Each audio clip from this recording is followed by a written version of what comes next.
वो पीडीएफ के 45 out of 45 questions NEET paper से हूबहू मैच कर रहे थे।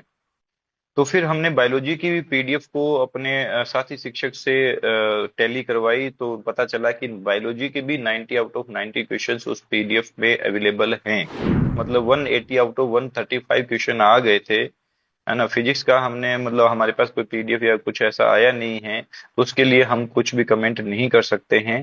तो 135 क्वेश्चंस, अराउंड 135 क्वेश्चन तो जरूर इसमें हमारे पास आ गए हैं। सरकार का भी और एनटीए का भी और सभी एजेंसीज का और हमारे सीकर पुलिस का भी मैं इसमें धन्यवाद करना चाहूंगा कि उन्होंने इस पे फास्ट ट्रैक काम करते हुए बच्चों की मेंटल हेल्थ को ध्यान में रखते हुए बहुत फास्ट काम किया। नीट यूजी का सबसे पहले आपको कैसे पता चला कि ये शायद लीक हो गया है और जो क्वेश्चंस हैं वो गेस्ट पेपर की फॉर्म में बच्चों तक ऑलरेडी पहुंच गए थे? आप कुछ इस बारे में बताइए सर।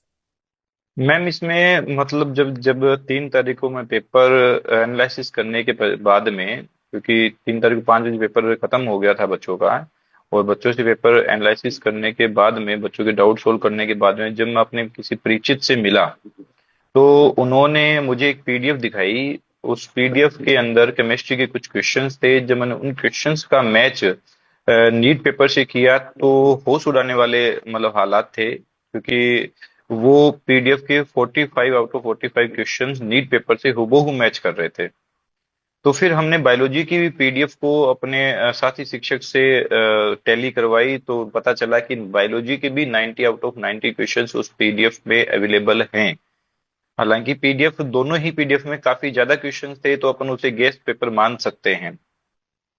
फिर हमने इसकी जो एडमिनिस्ट्रेशन है उसके अंदर मैंने कुछ इसकी मतलब उनको बताया। फिर उन्होंने थोड़ा इसमें हमारी हेल्प करी, और हमने ये जो चीजें थी, ये जो कुछ और प्रूफ हमने 1-2 दिन में जुटा कर, और फिर हम लोग एनटीए तक पहुंचे। उनको हमने मेल करी 7 तारीख को, और 8 तारीख को उन्होंने मतलब बहुत ही फास्ट तरीके से मैं कह सकता हूँ, क्योंकि 7 को मेल हमने रात को लेट करी थी, और सुबह उठते ही हमारे पास मैसेजेस फोन आने स्टार्ट हो गए थे एनटीए से और सीबीआई से भी। उन्होंने फास्ट ट्रैक काम किया इसके ऊपर, और शाम तक हमारे पास टीम पहुंच पहुंच चुकी थी। उन्होंने भी बहुत फास्ट काम करते हुए फिर इसमें एसओजी इन्वॉल्व हुई है, और एसओजी ने भी बहुत अच्छा और बहुत फास्ट काम किया, जिससे ये सारी चीजें जो हैं वो निकल कर आई।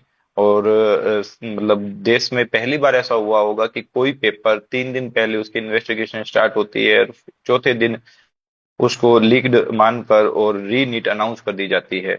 तो मैं सरकार का भी और एनटीए का भी और सभी एजेंसीज का और हमारे सीकर पुलिस का भी मैं इसमें धन्यवाद करना चाहूंगा कि उन्होंने इस पे फास्ट ट्रैक काम करते हुए बच्चों की मेंटल हेल्थ को ध्यान में रखते हुए बहुत फास्ट काम किया, और बच्चों की मेंटल हेल्थ को बचाया है, ऐसे कह सकते हैं अपन। और भारत सरकार का भी मैं धन्यवाद करना चाहूंगा कि उन्होंने भी इस पे बहुत अच्छा एक्शन लिया है, री नीट करवाई है। सर, जो मैं जानना चाहती हूँ, ऐसी कुछ रिपोर्ट्स थी शुरू में कि आप जब फर्स्ट टाइम पुलिस के पास गए थे ये लेकर, तो उन्होंने कंप्लेन नहीं फाइल करी थी, उन्होंने एक पेपर पकड़ा दिया था आपके कि लिख के दे दीजिए। इसमें कितनी सच्चाई है सर?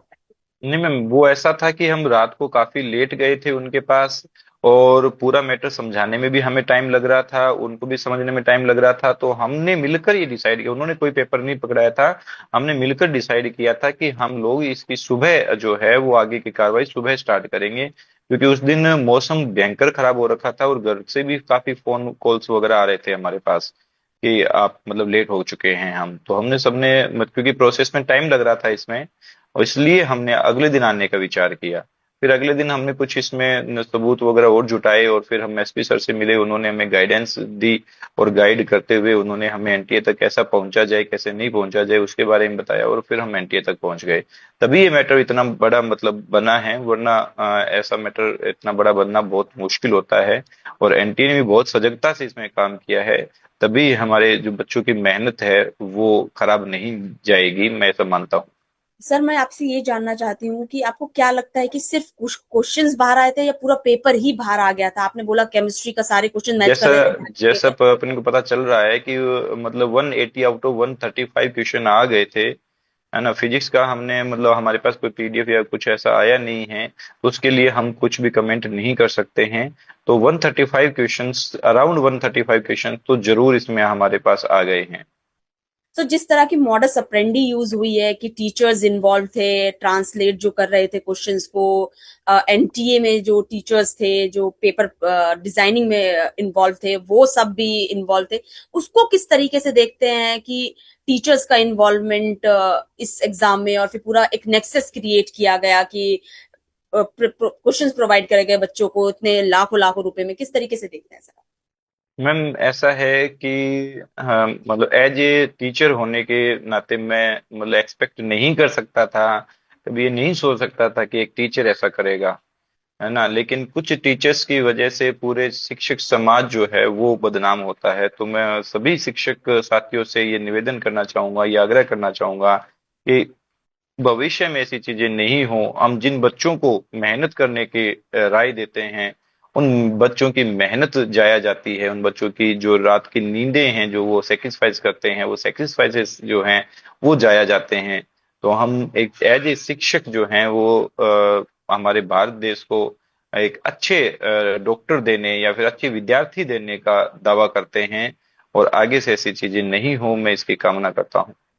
सर आप तो काफी सालों से इन्वॉल्व होंगे एजुकेशन में बच्चों की, क्या ये फर्स्ट टाइम ऐसा आपको सुनने में मिला है या फिर आपको पहले भी ऐसी सुनाई पड़ता था बट आपके पास इस बार प्रूफ थे कुछ? मैम 2015 में भी रीनीट हुआ था, तब भी सुना था हमने। 2024 में भी काफी मुद्दा उठा था इसका। उस टाइम शायद सबूतों के अभाव में ऐसे मतलब डिसीजन नहीं लिए गए थे। और जो डिसीजन माननीय सुप्रीम कोर्ट ने लिया है उस पे मैं सवाल नहीं उठा सकता हूँ। मैं उस लेवल पे अभी तक नहीं हूँ कि मैं उस पे सवाल उठाऊं माननीय सुप्रीम कोर्ट पे। तो उनका जो आदेश था वो सही ही होगा, जो जो जो उन्होंने 2024 के अंदर लिया था। और अभी हमारे पास ऐसे प्रूफ थे जिनकी वजह से सरकार को ये फैसला लेना पड़ा मैम।